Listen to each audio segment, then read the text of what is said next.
Hormuz প্রণালীতে বিধ্বস্ত হয়েছে প্রায় 24 কোটি ডলার মূল্যের একটি মার্কিন নজরদারি ড্রোন। স্টেট অফ হরমুজের নজরদারি মিশনে থাকা অবস্থায় মার্কিন নৌবাহিনীর অত্যাধুনিক MQ-4C ট্রিটন ড্রোনটি বিধ্বস্ত হয়। মার্কিন নৌবাহিনীর নেভেল সেফটি কমান্ড এক বিবৃতিতে জানায়, গত 9 এপ্রিল এই দুর্ঘটনা ঘটে। MQ-4C ট্রাইটনকে যুক্তরাষ্ট্রের অন্যতম গুরুত্বপূর্ণ ও ব্যয়বহুল নজরদারি ড্রোন হিসেবে বিবেচনা করা হয়। ডানাযুক্ত উপগ্রহ নামেও পরিচিত এই ড্রোনটি দিন-রাত 24 ঘন্টা নজরদারি চালাতে সক্ষম। নর্থরপ গ্রুম্যান নির্মিত এই ড্রোনটির মূল্য প্রায় 23,81,00,000 $। বিবৃতিতে এই ঘটনাকে ক্লাস এ মিসহ্যাপ হিসেবে উল্লেখ করা হয়েছে।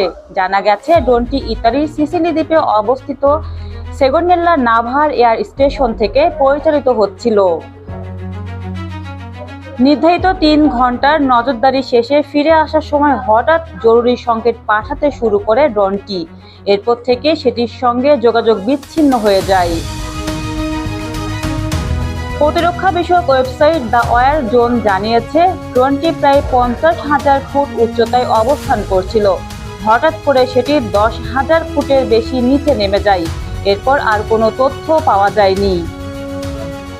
তবে শত্রুপক্ষের আঘাতে এটি বিধ্বস্ত হয়েছে কিনা এ বিষয়ে নিশ্চিত করে কিছু জানায়নি নেভাল সেফটি কমান্ড।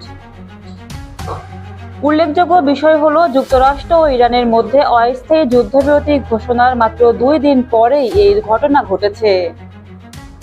সব মিলিয়ে এই ড্রোন বিধ্বস্তের ঘটনা মধ্যপ্রাচ্যের চলমান উত্তেজনার মাঝে নতুন করে প্রশ্ন তৈরি করেছে।